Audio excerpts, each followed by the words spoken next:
अस्सलाम वालेकुम। इस वीडियो में हम शार्लेट बुरंटी के बारे में जानेंगे। ये पैदा हुई थी 1816 में और 1855 में इनकी डेथ हुई थी। इंग्लिश नावलिस्ट थीं और पोएट थीं। ये तीनों जो बहनें थीं, शार्लेट, एमिली और एन, इनमें सबसे बड़ी थीं। इनका जो फर्स्ट पब्लिश वर्क है वो है जेन एयर, और सूडनेम इन्होंने रखा था कोरर बेल।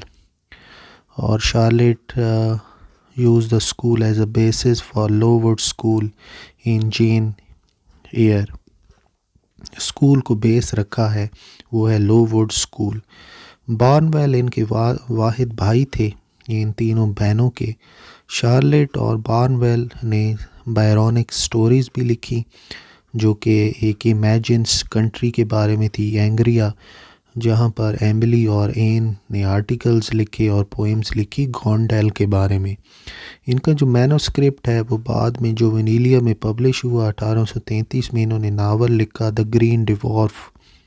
बोर्डिंग स्कूल ब्रसल्स में शार्लेट इंग्लिश पढ़ाया करती थी और एमिली म्यूज़िक पढ़ाया करती थी। शार्लेट 1846 में एमिली और एन इन्होंने सेल्फ फाइनेंस करके अपने वर्क को पब्लिश करवाया, पोएम्स को, और सूडनेम इन्होंने रखे Currer Bell, Ellis Bell, Acton Bell. Charlotte का जो फर्स्ट मैनोस्क्रिप्ट था वो था प्रोफेसर, लेकिन कोई पब्लिशर इनको नहीं मिला था। 1847 में जेन एयर एन ऑटोबायोग्राफी पब्लिश हुई। 1848 में शार्लेट ने मैनोस्क्रिप्ट के ऊपर काम करना शुरू किया और दूसरा नावल शिरली आया। और अगले 8 महीनों तक इनकी जो दोनों बहनें थीं, एमिली, एन और भाई बार्नवेल, वो मर चुके थे। तो इसीलिए इन्होंने अपना नावल जो था फिर 1849 में मुकम्मल किया। जेन एयर फर्स्ट पर्सन में लिखा गया, शिरली जो है वो थर्ड पर्सन में लिखा गया। शिरली इंडस्ट्रियल अनरेस्ट और रोल ऑफ वुमेन के साथ डील करता है ये नावल। इसके साथ शार्लेट का जो तीसरा नावल था वेलिएट, वो आया 1853 में। इसके जो मेन थीम थे वो आइसोलेशन थे, किस तरह ये जो सिचुएशन है वो पैदा होती है और इंटरनल कन्फ्लिक्ट किस तरह से सोशल रिप्रेशन के इंडिविजुअल डिज़ायर पर हावी आ जाते हैं। इनके जो शौहर थे वो थे आर्थर बेल निकोल्स, और ये मर गई थी अपने अनबॉर्न चाइल्ड के साथ 1855 में।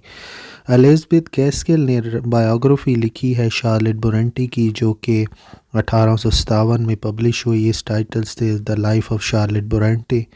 शार्लेट लेटर्स भी पब्लिश प्रिंट हुए द टाइम में, जो कि which she had written to Constantine Heger in Brussels. She has written poems along with her sister Alice and Acton Bell, titled Poems by Cora Alice and Acton Bell। ये जो poems थी 1846 में लिखी गई और ये फर्स्ट वर्क था जो कि पब्लिश हुआ। मेजर वर्क्स का जिक्र करें तो the professor, Jane Eyre and autobiography, Shirley और वेलिएट, ये इनकी 4 मेजर वर्क्स हैं। और आपने ये याद रखना है कि ये बोरियल स्पार्क एक राइटर हैं, the prime of Miss Jean Brodie, इन्होंने दोबारा से जेन एयर को इसमें लिखा। और फर्स्ट लाइन है फाइनल चैप्टर की, रीडर आई मैरिड हिम। ये बहुत ही मशहूर लाइन है। और याद रखिएगा कि प्रोफेसर भी एक और पोएम है जो कि नसीम ज़ीक्वल ने लिखी है। जॉर्ज इलियट ने कहा है कि वेलिएट जो है वो वंडरफुल बुक है बनिस्बत जेन एयर की। There is something almost